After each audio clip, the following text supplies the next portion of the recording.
વિદ્યાર્થી મિત્રો, અમારી યુટ્યુબ ચેનલ ટીચિંગ મે સર્જે માં આપનું હાર્દિક સ્વાગત છે। મિત્રો, આજે ધોરણ 6 માં વિષય વિજ્ઞાન પાઠ 5 શરીરનું હલનચલન તેમાં જે સ્વાધ્યાય આપેલ છે તે સ્વાધ્યાયનું આજે આપણે સંપૂર્ણ સોલ્યુશન કરીશું। જો વિદ્યાર્થી મિત્રો તમે પૂરેપૂરો વિડીયો જોશો તો તમને સ્વાધ્યાયમાં ખ્યાલ આવશે। અને જો મિત્રો તમે ચેનલમાં નવા હો અને હજુ સુધી ચેનલને સબસ્ક્રાઇબ ના કરી હોય તો ચેનલને સબસ્ક્રાઇબ કરવા વિનંતી, જેથી તમને જે નવી નવી અપડેટો આવે છે તે અપડેટો મળતી રહે। મિત્રો, હવે વધુ સમય નહીં લેતા આપણે સ્વાધ્યાયનું સોલ્યુશન કરીશું। તેમાં અહીં પ્રશ્ન નંબર 1, ખાલી જગ્યા પૂરો। તેમાં 1, અસ્થિઓના સાંધા શરીરને ખાલી જગ્યામાં મદદ કરે છે, તો જવાબ આવશે હલનચલન કરવામાં। 2, અસ્થિઓ અને કાસ્તી સંયુક્ત રીતે શરીરનો ખાલી જગ્યા બનાવે છે, તો જવાબ આવશે કંકાલ। આગળ આપણે જોઈશું તો એ ત્રીજા નંબરનો પ્રશ્ન પૂછાયો છે, કોણીના હાડકા ખાલી જગ્યા સાંધા વડે જોડાયેલા હોય છે, જવાબ આવશે મિજાગ્રા। ચોથા નંબરમાં જોઈશું, ગતિ કરતી વખતે ખાલી જગ્યાના સંકોચનથી હાડકા ખેંચાય છે, જવાબ આવશે સ્નાયુ। પ્રશ્ન નંબર 1 પૂરો થાય છે। આગળ આપણે પ્રશ્ન નંબર 2 જોઈશું। પ્રશ્ન નંબર 2 માં સૂચના આપેલી છે, નીચેના વિધાનોની આગળ સાચા વિધાન હોય ત્યાં ટી એટલે કે ટ્રુ અને ખોટા વિધાનની સામે એફ એટલે કે ફોલ્સ લખવાનું છે।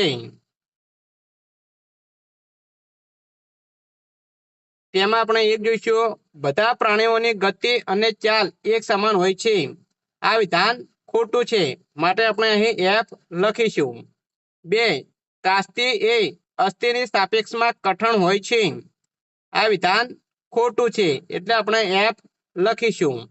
આગળ ત્રીજા નંબરમાં જોઈશું, આંગળીઓના હાડકામાં સાંધા હોતા નથી, આ વિધાન ખોટું છે। 4, અગ્ર બાહુમાં 2 અસ્થિ હોય છે, આ વિધાન સાચું છે। 5, વંદામાં બાહ્ય કંકાલ જોવા મળે છે, આ વિધાન સાચું છે। હવે પ્રશ્ન નંબર 3 જોઈશું। પ્રશ્ન નંબર 3 માં અહીં સૂચના આપેલ છે કે કોલમ 1 માં આપેલ શબ્દોને કોલમ 2 માં આપેલા એક અથવા વધારે વિધાન સાથે જોડો। અહીં કોલમ 1 આપેલી છે અને કોલમ 2।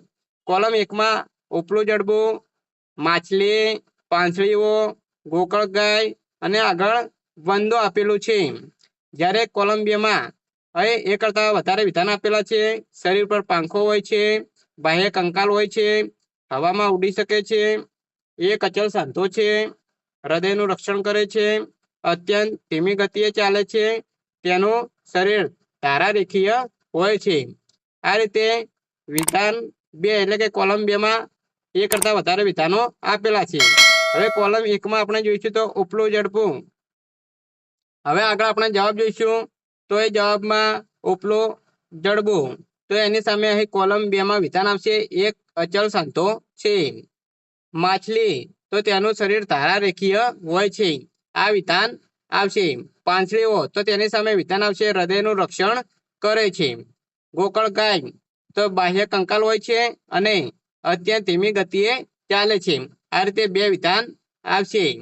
5મા નંબરમાં વંદો જોઈશું, તો તેમાં આપેલું છે બાહ્ય કંકાલ હોય છે, હવામાં ઉડી શકે છે અને શરીર પર પાંખો હોય છે, આ રીતે 3 વિધાન આવશે। હવે આગળ પ્રશ્ન નંબર 4 જોઈશું। નીચેના પ્રશ્નોના ઉત્તર આપો। તેમાં પહેલું, 1, ખલદસ્તાનો સાંધો એટલે શું? તો જવાબ, જે સાંધામાં એક હાડકાનો દડા જેવો ગોળ ભાગ બીજા હાડકાના પોલણવાળા ભાગમાં ગોઠવાયેલા હોય છે કે જેનાથી સાંધા આગળ બધી દિશાઓમાં હલનચલન થઈ શકે, તે સાંધાને ખલદસ્તાનો સાંધો કહે છે।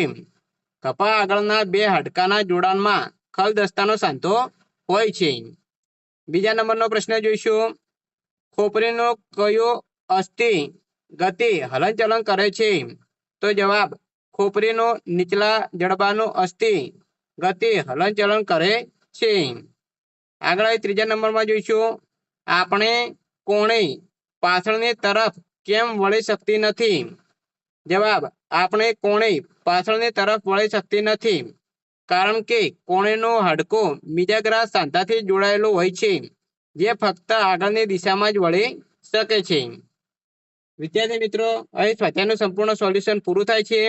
જો મિત્રો વિડીયો સારો લાગ્યો હોય તો લાઈક કરો, શેર કરો અને સબસ્ક્રાઇબ કરો તથા ધોરણ 6ના વિષય વિજ્ઞાન તથા બીજા વિષયના સ્વાધ્યાયના સોલ્યુશન ચેનલમાં મૂકેલા છે, તે તમે જોઈ શકો છો. Thank you.